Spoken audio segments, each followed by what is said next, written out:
Hey guys, my name is EJ Spurl, and today I want to talk to you about something which has been bothering me for several years now. Welcome to Trigger Warning.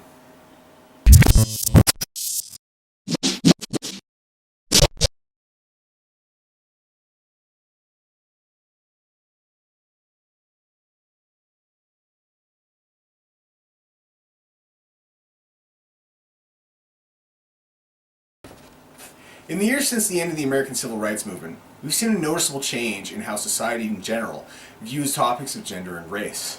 Those who were previously silenced by the status quo were given a much-deserved voice. And you'd be hard-pressed to find any rational person who honestly wishes to silence those voices, myself included. My personal opinion is that the world has improved vastly since that era. Here, in 2014, the Western world is in the midst of the safest era in known history. Rates of violent crime have dropped significantly. It now stands at 1/3 of the rate it stood at 20 years ago. This isn't to suggest that violent crime doesn't exist, only that it exists in numbers that are a mere fraction of what they once were. But in today's society, we see a curious side effect of a society connected en masse: fear.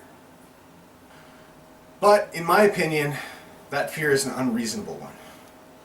It's not supported by the facts surrounding the cold, cruel nature of humanity, but rather by manufactured hysteria. In the 1970s, the pendulum was geared towards creating opportunity for young men. In 1970, men outnumbered women in educational institutions by almost 2 to 1. In the wake of the Civil Rights Movement, women started attending higher education in droves. By 1978, the numbers were nearly at parity. The pendulum had reached the center. But with such a violent push of the pendulum, it kept swinging. Today, in 2014, women vastly outnumber men at the majority of secondary educational institutions. As of 2014, there are no less than 437 women's studies programs offered at various educational institutions in the United States alone. It's also important to note that while men's studies programs do exist, they're heavily influenced by feminist lines of thought. This in itself isn't necessarily a bad thing, except when you take into consideration that women's studies programs are not, in any way, shape, or form, influenced by masculine ideas. And we see the evidence of the effect this has had on society today. While cultural attitudes of misogyny are frowned upon, and rightfully so, we simply don't see the opposite taking place. Put frankly, if a man says he hates women, he's ostracized by society at large. He can stand to lose respect, his career, and, in some cases, his freedom. But if a woman states that she hates men, it is an exceedingly rare case in which she loses anything. In fact, in many cases, she's cheered for it. Republican Rush Limbaugh once hosted a popular radio show covering right-wing politics. That is, until he made some admittedly rude and uncalled for comments about Sandra Fluke, American Democrat and women's rights activist. As a result, his career was all but sunk after a successful campaign to force sponsors to pull support. He made no claim to actively hating women as a class of people.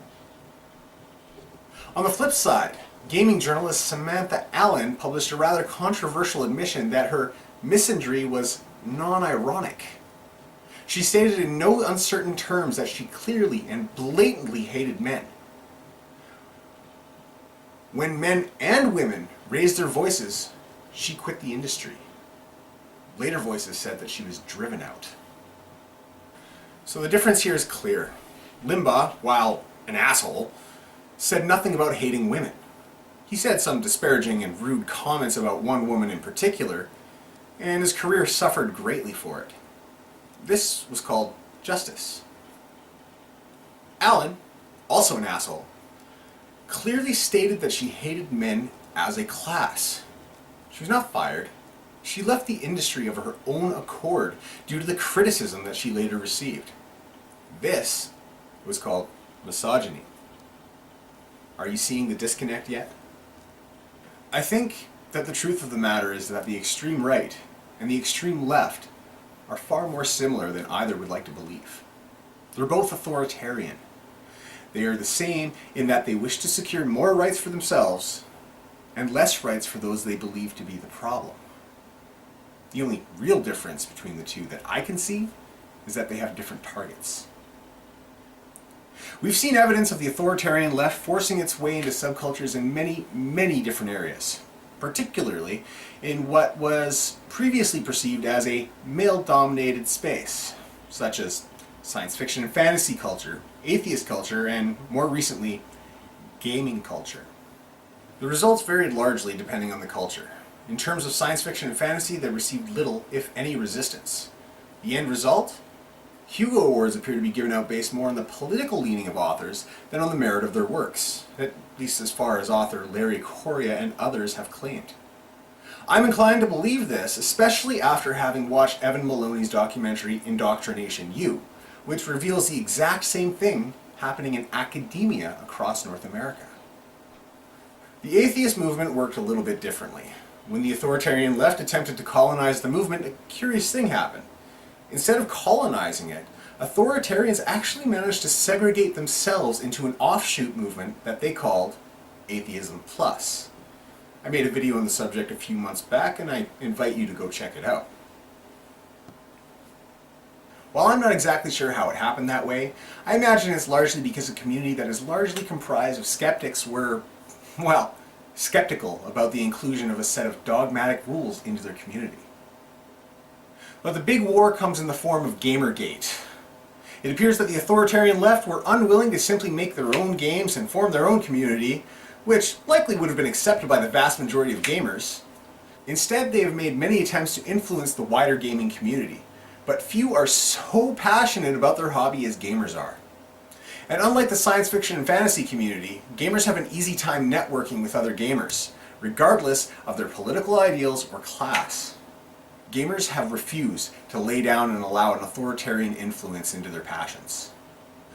Out of these three examples, however, there has been one steady constant: claims of misogyny. I mean, think about it. It's the ultimate defense, right?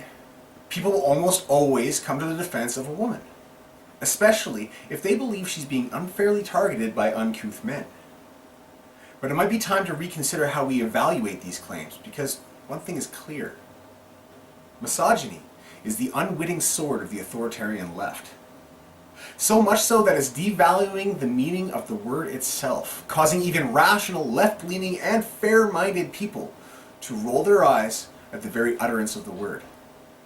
That's a scary thought.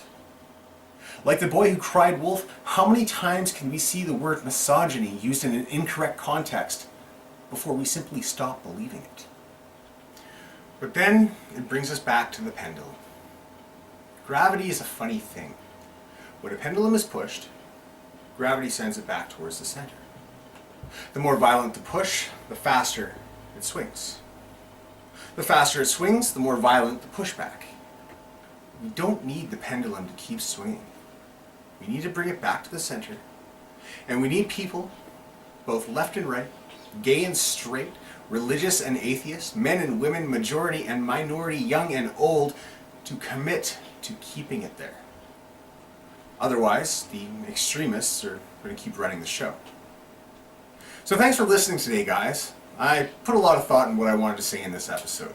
I wanted to specifically state that I am decidedly a left-wing liberal, and that I believe wholeheartedly that in order to move forward as a people, we must allow dissenting voices to speak, no matter what political affiliation you adhere to.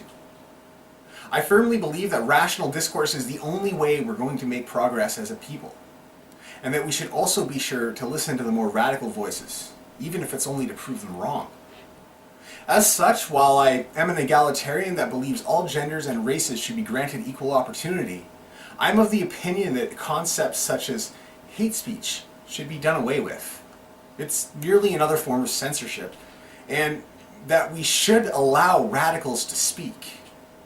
Because while they may gain a following, it also exposes their thoughts to the rational world instead of keeping it locked up behind closed doors.